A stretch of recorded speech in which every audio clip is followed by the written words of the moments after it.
Hello friends, welcome back to my channel. कैसे हैं आप सब? आई होप कि आप सब अच्छे होंगे। Keep smiling and keep growing. तो आज के इस वीडियो में हम लोग बात करेंगे लाइफ प्रोसेसेस के बारे में। लाइफ प्रोसेस का मतलब होता है the various basic functions performed by living organism for the survival on the earth. Means ऐसे वेरियस फंक्शंस, ऐसे बेसिक फंक्शंस जो किसी भी लिविंग ऑर्गेनिज्म के बॉडी में होते हैं और वो उनके सर्वाइवल के लिए नेसेसरी हैं, उनके ज़िंदा रहने के लिए ज़रूरी हैं। तो वैसे कौन कौन से फंक्शंस होते हैं जो कि किसी भी लिविंग ऑर्गेनिज्म के ज़िंदा रहने के लिए ज़रूरी हैं? तो कॉमन लाइफ प्रोसेसेस होते हैं न्यूट्रिशन। न्यूट्रिशन किसी भी लाइफ फॉर्म के लिए, चाहे वो एक बैक्टीरिया हो, एक अमीबा हो, एक ब्लू वेल हो, मल्टी सेलुलर ह्यूमन बींग हो, प्लांट हो, या कोई भी इस अर्थ पर कोई भी लिविंग ऑर्गेनिज्म हो, उनके लिए न्यूट्रिशन ज़रूरी है। बिकॉज न्यूट्रिशन से ही उन्हें क्या मिलेगी? एनर्जी मिलेगी, जिससे कि वो अपने किसी भी फंक्शंस को कर पाएंगे। तो न्यूट्रिशन मीन्स फूड को लेना, the mode of obtained and utilizing of food. Second common life process is respiration. अब फूड से उन्हें क्या मिलेगी? एनर्जी, हम जानते हैं। बट इस फूड से हमें एनर्जी बनाने के लिए रेस्पिरेशन करना होगा। फूड जब हम खाते हैं तो हमें एनर्जी मिलती है, लेकिन हमें फूड से एनर्जी को बनाने के लिए रेस्पिरेशन करना पड़ता है। इस रेस्पिरेशन के प्रोसेस के थ्रू ही हम फूड को कन्वर्ट कर सकते हैं एनर्जी में। तो ये किसी भी लिविंग ऑर्गेनिज्म के लिए रेस्पिरेशन ज़रूरी है, जो कि फूड को एनर्जी में कन्वर्ट हो कर देता है। Respiration means oxidation of food to obtain energy. Okay, next common life process is transportation. अब किसी भी लाइफ फॉर्म के बॉडी में किसी भी सब्सटेंस को एक जगह से दूसरे जगह पर ट्रांसपोर्ट करना ज़रूरी होता है। जैसे कि हम एक्सचेंज करते हैं गैसेस का, रेस्पिरेशन करते हैं, ब्रीदिंग करते हैं, तो हम ऑक्सीजन को इनहेल करते हैं और कार्बन डाइऑक्साइड को एक्सहेल करते हैं। तो जो ऑक्सीजन हम इनहेल करते हैं वो हमारे लंग्स में जाता है, बट उस ऑक्सीजन की ज़रूरत हमारे बॉडी के हर एक सेल को होती है। तो उस ऑक्सीजन को हर एक सेल तक पहुंचाने का काम कौन करता है? ब्लड। और उस प्रोसेस को हम क्या कहते हैं? Transportation. Transport of substances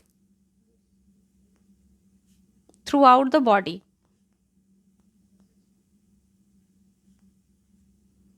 Throughout the body. Excretion. Excretion is another necessary life process, क्योंकि किसी भी ऑर्गेनिज्म के बॉडी में वेस्ट प्रोडक्ट बनते हैं। कौन से वेस्ट बनते हैं? नाइट्रोजिनस वेस्ट बनते हैं।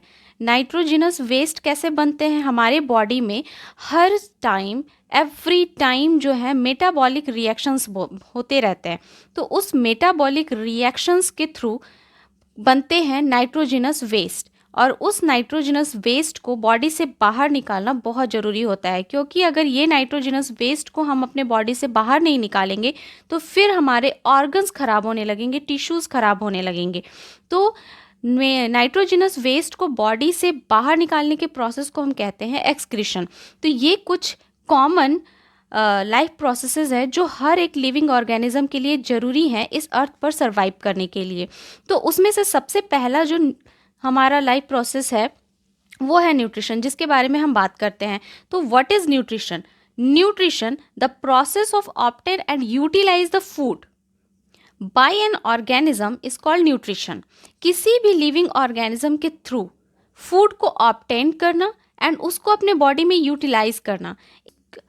फूड है और हर लिविंग ऑर्गेनिज्म फूड को ऑब्टेन करते ही हैं, लेकिन सबके ऑब्टेन करने का जो तरीका होता है वो अलग होता है। सपोज दैट कि ये एक अमीबा है, this one is a plant, और यहाँ पर एक ह्यूमन बीइंग है। ओके, तो ये एक यूनिसेल्युलर ऑर्गेनिज्म है, ये एक प्लांट है जो कि मल्टी सेलुलर ऑर्गेनिज्म है, ह्यूमन भी मल्टी सेलुलर ऑर्गेनिज्म है, बट तीनों बहुत ही डिफरेंट है एक दूसरे से। ये तीनों ही फूड को ऑब्टेन करेंगे एंड यूटिलाइज करेंगे, बट इन तीनों के लिए फूड को ऑब्टेन करना एंड यूटिलाइज करने का जो मोड है, जो प्रोसेस है, वो डिफरेंट होगा। अमीबा क्या करेगा, इनके बॉडी में कोई भी ऑर्गन्स नहीं है, लेकिन फिर भी ये फूड को ऑब्टेन करेगा, तो ये स्यूडोपोडिया के हेल्प से फूड को इनगल्फ करता है। प्लांट क्या करते हैं, प्लांट के पास भी हमारे जैसे माउथ या कोई डाइजेस्टिव सिस्टम नहीं है, लेकिन फिर भी ये फूड ऑब्टेन करते हैं। ये अपने फूड को खुद के बॉडी में ही सिंथेसाइज्ड कर लेते हैं। ये खाते नहीं है हमारी तरह, ना ही पकाते हैं। ये क्या करते हैं, ये अपनी बॉडी के अंदर ही फूड को सिंथेसाइज कर लेते हैं, तो इनका भी मोड ऑफ न्यूट्रिशन अलग है। ह्यूमंस क्या करते हैं, ह्यूमंस पूरे 5 स्टेप्स में अपने न्यूट्रिशन के प्रोसेस को कंप्लीट करते हैं। अमीबा भी 5 स्टेप्स में करता है, बट इनके पास क्या होता है, ये डिफरेंट है। इनके पास एक पूरा का पूरा डाइजेस्टिव सिस्टम होता है और ये उस प्रोसेस के थ्रू जो फूड है उनको ऑब्टेन करते हैं। तो जो न्यूट्रिशन है ये फूड को ऑब्टेन करने और यूटिलाइज करने का एक प्रोसेस है, बट हर एक ऑर्गेनिज्म में डिफरेंट होता है। नाउ फूड को यूटिलाइज करना है, लेकिन फूड को क्यों यूटिलाइज करना है, फूड इतना इंपॉर्टेंट क्यों है हमारे लिए? तो food is essential for the growth, maintenance, repair and for the energy to do work. क्योंकि हम जानते हैं कि फूड से ही हमें एनर्जी मिलती है किसी भी काम को करने के लिए। इवन हम बात करते हैं, चलते हैं, लिखते हैं, सोते हैं, किसी भी काम को करने के लिए हमें एनर्जी चाहिए। तो वो एनर्जी कहाँ से मिलेगी? वो एनर्जी मिलेगी हमें फूड से। Okay, now nutrients. न्यूट्रिशन तो हमने देख लिया कि what is nutrition. Nutrition is a mode of obtaining and utilizing the food, but what is nutrients? तो न्यूट्रिएंट्स क्या होता है? Components of food. फूड के अंदर जो कंपोनेंट्स प्रेजेंट होते हैं उन्हें हम न्यूट्रिएंट्स कहते हैं। तो फूड के अंदर कौन कौन से कंपोनेंट्स प्रेजेंट होते हैं? फूड के अंदर होते हैं कार्ब्स, जिसे हम कार्बोहाइड्रेट कहते हैं, प्रोटीन्स होते हैं, फैट्स होते हैं, विटामिन्स होते हैं, मिनरल्स होते हैं, रफ एड्स होते हैं। ये सारे कंपोनेंट्स होते हैं जो कि हम फूड से ऑब्टेन करते हैं। तो इन सारे कंपोनेंट्स को हम कहते हैं न्यूट्रिएंट्स। तो यहाँ तक आपको समझ में आ गया? आप इस वीडियो को देखिए और कमेंट में आंसर बताइए कि रिप्रोडक्शन को क्या हम लाइफ प्रोसेस के अंदर रखते हैं या नहीं। मिलते हैं नेक्स्ट वीडियो में, तब तक के लिए bye bye. Keep smiling, keep growing, take care.